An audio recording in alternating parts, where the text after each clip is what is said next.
Top problem segment tonight. TV ratings for the Democratic convention have been very strong. Hillary Clinton really pulled in the viewers, and the Factor has won its time slot every evening so far big. Last night, for example, we beat MSNBC by well more than 1 million viewers, and that's thanks to you, and we appreciate it very much.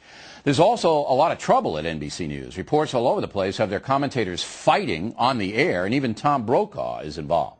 We asked media observers, Jane Hall in Washington and Monica Crowley in New York, to analyze not only the NBC situation, but the overall TV news coverage of the DNC. All right, Jane, you know, these reports seem to be true. I haven't really seen a lot of this live. I have seen it on tape, and it's all over the Internet.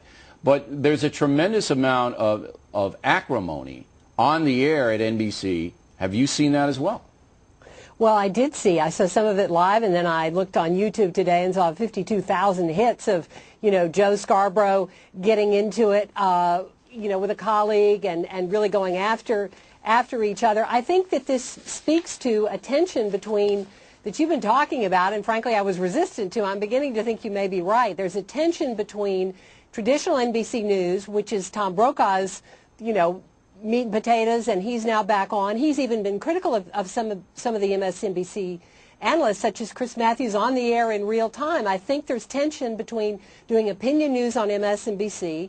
They've tried to fashion themselves as the anti-Fox, or however Fox is perceived, and then you're trying to do straight news. It's a problem, and I think some of this is coming out on the air. But the words that you just said were very, very astute, that you're beginning to think I was right.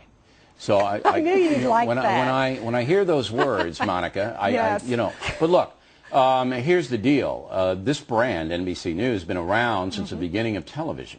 All right, a very well respected brand. It is not any longer. And now, in the most important story that they have covered, arguably since Hurricane Katrina, they are falling apart on the air. Right. Well, as you mentioned, I spent 2 years at MSNBC, 2005, 2006, and during that time they made an executive decision to take that network to the left, which of course left no place for me, which is why I'm back on Fox News. But I will say that in that time period, they decided that they were going to try to take on Fox News on an ideological, as an ideological counterpoint. And so they stocked their entire primetime lineup, and during the day as well, with very left-wing voices.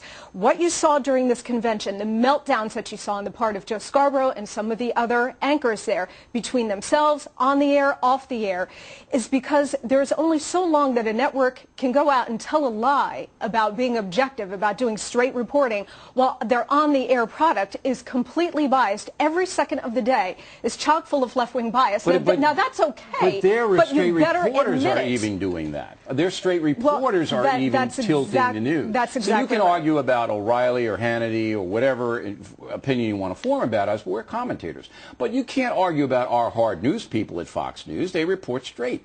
But once you get into the fact, look, and I don't know whether this is true or not, but there is a report in the New York Post that one of their loony commentators wants to throw Tom Brokaw off the air. Right. I mean, when you get to that point, you've got anarchy. This is why this network is in meltdown. This is why MSNBC is trailing in the ratings, and that's why you're seeing these on-the-air complete disintegrations. We destroyed them. Because you can't, I mean, I saw one of their executives this week come out and say, MSNBC has no political ideology. Yeah, well, now, that's laugh out loud funny, but you can't go out there and lie about not having a political ideology and then have this kind of stuff broadcast on the air so everybody could see it. Now, Jane, I want to just alert people, the best reporting on this has been on Politico.com, which is not an ideological website by any means. So people want to know specifically what's going on at NBC News. They go to Politico.com, and there it is. Otherwise, Jane, has Fox News been unfair at all in the Democratic convention? Our ratings are very good, particularly at 8 o'clock. You know, we're winning that time slot there. But have we been unfair? Anybody else been unfair? You seen anything like that? Well, you know, you're not going to like hearing this. I think you may have overdone the footage of the demonstrators outside, even though I know bravo to the guys for getting out there. A bigger point I'd like to make is that on all of the networks, you know, I think, first of all, we've had way too much of the Clinton soap opera. I mean, it's an important story. I was one of the first people to say I thought she was big. But there was nothing else going on. But let me get back to the demonstrators. Hold it, Jane. You know, look. The demonstrators are out there, okay? They're not going to be insane. How representative are they, Bill? How representative are they? They're not representative, okay? Right. But the point was made on this broadcast, I can't speak for any other, that these people are going to hurt Barack Obama because of his background with people like Wright and Ayers and these crazies, all right? When you see them come to Denver, even though these people, and we made this quite clear, don't like Barack Obama. They think he's too conservative. They're going to hurt him. That is a legitimate political story, Jane.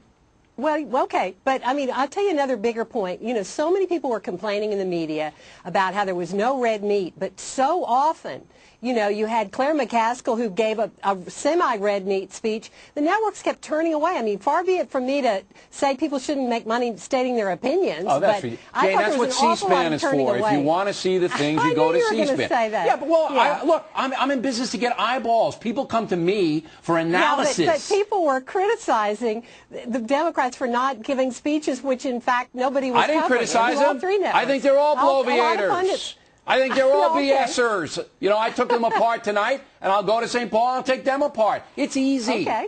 Now, have you seen anything crazy? Well, I will say I agree with Jane that there was a lot of coverage of the Hillary and Bill high opera. There was nothing else. Yes, I understand they had to cover that storyline.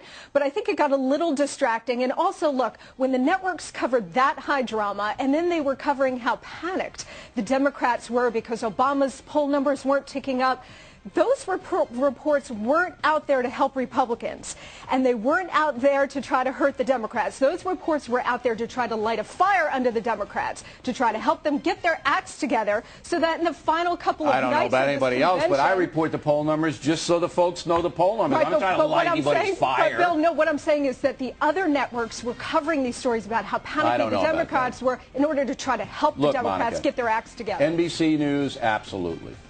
The others, they lean toward Obama, but I think they try. I think. Maybe I'm wrong. All right, Jane, Monica, always a pleasure.